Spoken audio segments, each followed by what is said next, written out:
And so finally he had to admit, well, it's the 1924 Egyptian, what we know as the Hafs text. And he mentions it in this video. That 1924 Hafs text is the one that we find. And he tries to explain why is it that that was chosen in 1924.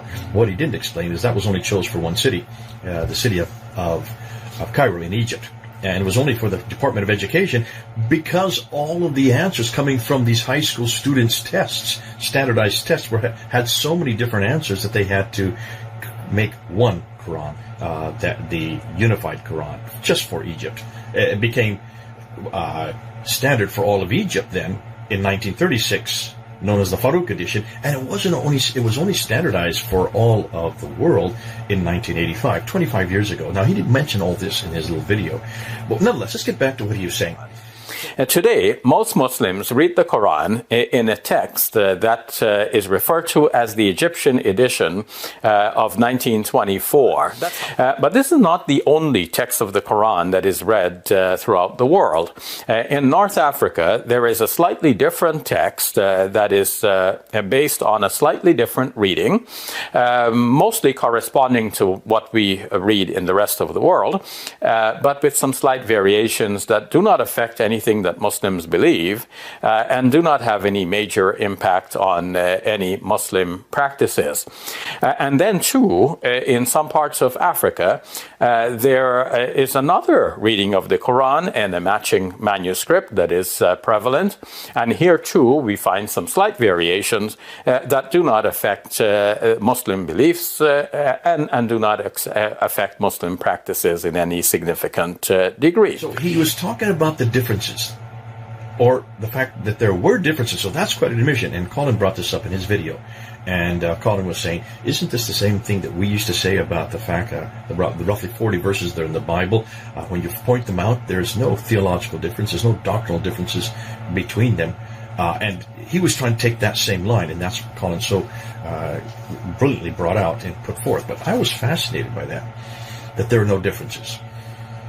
I'd like to see if that is the case, because I remember when Hatun and I introduced this back in 2016 at Speaker's Corner, and we lifted up and held up those 26 different Qurans, Arabic Qurans, there at Speaker's Corner, and the reaction we got from everybody, and one of the comebacks was always, these are no different. They all say the same thing. When you look at the Hafs or you look at the Warsh, that's the one that Shabir Ally was referring to. That's the one in North Africa. That's the Warsh that's very popular there. When you look at them, there's no difference whatsoever. None whatsoever. And so he's saying that again in this video. No difference between them. No belief. He must have said it about 5 or 6 times. It doesn't bring any difference between belief and practice. Let's see if that's the case. Let's just see if that's the case. So let's look at the beliefs and practices. Or let's just look and see if these make a difference, if there's any theological differences. I'm just going to look about 6 of them. Her team has already found 93,000 differences. 93,000 differences between just 23 of these different Qurans. That Shabir Ally is saying, well, they don't give us any beliefs differences. There's no changes of beliefs. There's no changes of practice. He kept on repeating this, as is to allay the fears of those who say, wait a minute, we were told that they were all the same, that there's only one Quran, and there's always been only one Quran. I'll be getting back to that. And I want to just go through with you these sliced, and you decide whether or not there's any differences between the different versions, the different Arabic Qurans. And remember, what Muslims claim is that this book was preserved in heaven. Chapter 85, verse 22 of the Quran says that as well. So it's not just the Muslims saying this. It's very much what the Quran itself says. And if this is the case, it cannot have any human interference. Because if it has any human interference, then it is open to criticism. And we're talking about 93,000 differences. Now, he'll explain that later on in the video, but before we get to that, let's just look at these variants that we're going to put up. And the first one I'm going to put up is Surah 1:4, because that's the one Muslims always point to. That's one they always want to go to. That's their default one. To say, see, this is nothing. This is really nothing. Here it is. Take a look at this. Surah 1:4. Surah 1:4 has the word maliki in the Hafs. There you see it on the left. The Hafs is maliki with the dagger aleph. I circled it in red there. You can see the aleph that's sticking straight up. The only owner. Maliki Yaumi al-Dini is what it says, the transliteration. Now, the translation for that is the only owner of the day of recompense. That's in the first chapter of the Quran.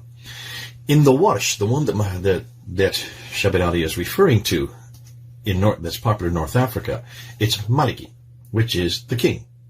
Doesn't have the Dagar Aleph. It's just the Fatah. You can see it. I've circled it there. So in one case, it's the owner of the day. The other is the king of the day. That's not really that much important. In fact, you're not going to get too many people that are going to quibble on that. And that's why Muslims like to go to that one as their example, as their default, because it says, see, you could be the owner of the day or the king. It doesn't matter. You're the same person. A king is the owner, the only owner of the day, or the king of the day is the same as the owner. Either way, you can go back and forth. So therefore, I can see why they default onto that. How about this one here? Let's go to this one here. This is Surah 3, Ayah 146. And how many a prophet fought with whom were many worshippers of the Lord? That's Qatala. And you can see there's the Dagar Aleph again. On the Warsh side, when you get to the Warsh reference, it's the Aleph is taken out, the Dagar Aleph is taken out, and a Dhamma is inserted there above the Kaf. And there it becomes Qutila. So instead of Qatala, it's Qutila with a Kasra under the team. So you have the translation in one side is how many prophet fought with whom were many worshippers of the Lord. In the Warsh side, it then says, and how many prophets were killed with whom were many worshippers of the Lord. Now you might say, well, okay, they fought or they killed. That's not really much importance. Well, did the prophets simply fight or were they killed? I'd like to know that, because if I were a prophet, I would rather fight than be killed, as the former survives. So there you can see it's not really a theological difference, but it makes a big difference as to whether or not they just fight or are killed. Let's go to the next one, chapter 38 here. Now here's the difference. This is chapter 38, verse 45. And in this case, we're looking at the Hafs, which is the standard one, the one that was chosen in 1924. And we're looking at Al-Bazi. In this case, the word is Ibadana, with a Dagar Aleph there after. You can see it there above the B. So the translation would be, and remember our slaves, plural. Did you notice that's plural there? With Ibadana, Ibrahim, Isaac, and Yaqub, owners and it goes on about these three. In Al-Bazi, the Dagar Aleph is not there. It's just a Fatah. And what's fascinating, the Dagar Aleph above the beam is missing. So it's just Abdana. No Dagar Aleph. So it's singular. So it would be translated, and remember our slave, Ibrahim, Isaac, and Yaqub, owners. You can see a problem right away. Are there three listed slaves of Allah or just one? Either Al-Bazi doesn't know how to count, or in this case, it's a grammatical mistake, and that's exactly what we're saying. This is a grammatical mistake. So that would cause a lot of problems, because how can you have a grammatical mistake in one of God's 7 ahruf, as he keeps on talking about 7 ahruf. Now remember, we're up to 37 different ahruf, so this is no longer 7, but that's the 7 ahruf that they have to get from the tradition. We'll get into that. That's a whole other video about the ahruf and the readings. Nonetheless, can you see, he's at this time, already we're going to see that there are we do have a real difference between the two texts. Let's go to look at another one, and this is chapter 43, verse 19. And it's in the Hafs, it's ibadu, slaves, translation, and they make the angels who are slaves of the beneficent females. So ibadu, but in the Ra translation, or the Ra reading, it's inda, so it's a completely different word. Can you see that? Look at what's underlined in green, then look what's underlined in yellow. So here you have inda. Inda is a completely different word. It means in the presence. So whereas in the Hafs it says, and they make the angels who are slaves of the, really that should be Allah, females. In the inda recitation it's, and they make the angels who are in the presence of Allah, females. Now there are two problems here. One is, are the angels slaves of Allah or simply in the presence of Allah? Or a second problem, is it the slaves or those in the presence of Allah who are made females? Now, if I were an angel, I would prefer to be in God's presence rather than his slave.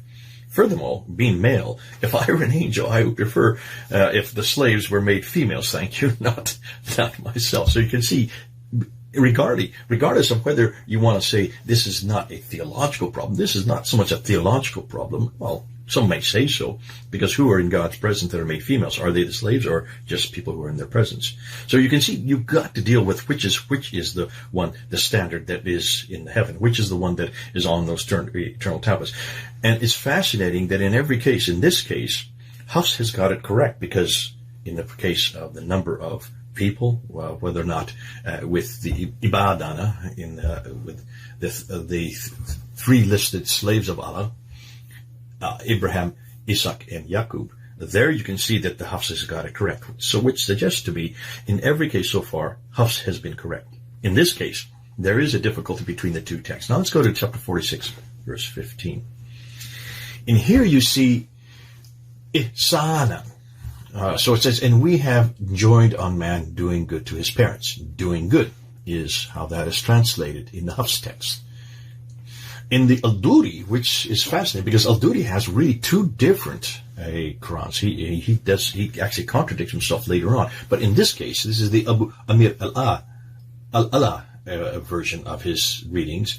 It is Husnan. Instead of his Isanan, it's Husnan, which means beauty. So on the Hafs side, and we have enjoined on man doing good to his parents, in the Al-Duri translation, and we have enjoined on man beauty to his parents. So the problem here is, are men supposed to do good or be beautiful to their parents? Now, I'm a parent. I have 3 boys, and I would prefer that my boys were good rather than being beautiful. To me, that makes a big difference. So you can see that would make a huge difference. Not so much theologically, but it's certainly in the application, it would make a big difference. Let's go to another one, and this is probably what I'll end with, and that's Surah 98, verse 6.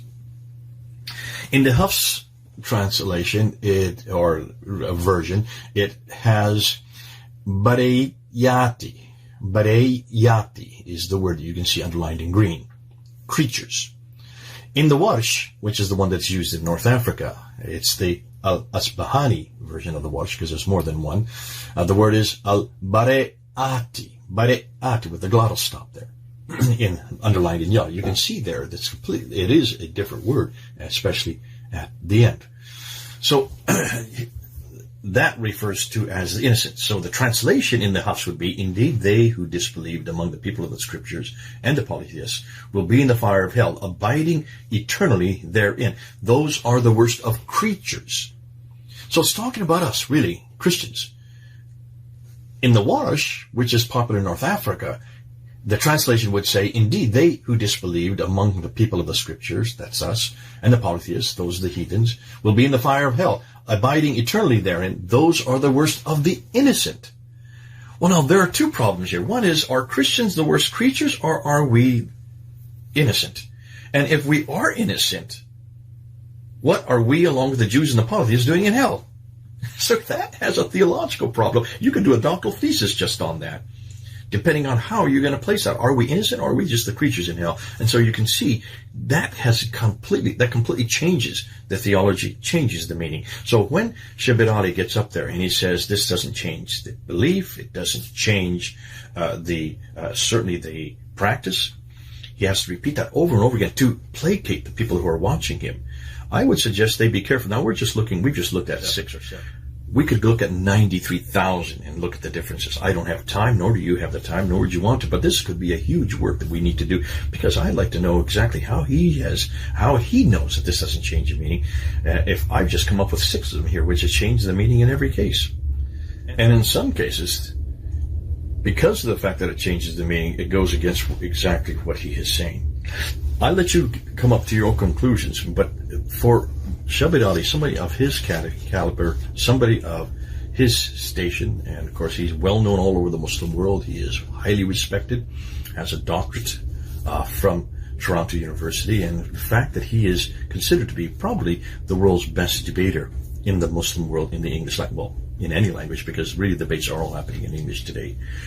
To have someone of his station say these things and not complete, and that's what's fascinating to me, because he gave no examples to support what he was saying, and that makes sense, because if I can come up with 6 examples right now that change the meaning, in some cases change the theology, and in some cases would change the practice, it stands to reason then why he came up with no example to support his case. Well, we'll leave it for him, we'll leave it for others, we'll leave it for you to decide. Does this change the meaning? We're going to go on and bring up some other things that he brought up in this video, but that's enough for now. I just wanted to deal with this whole problem of whether or not these variants, these diacritical variants, hold on to that. These are not consonantal variants. This is not the most damaging stuff yet. This is just the diacritical variants. Wait till we let you know and see what we're coming up with. The consonantal, the Rosum text, the skeletal text. Ooh, wait till you get to that one. Then you really do see a changing meaning.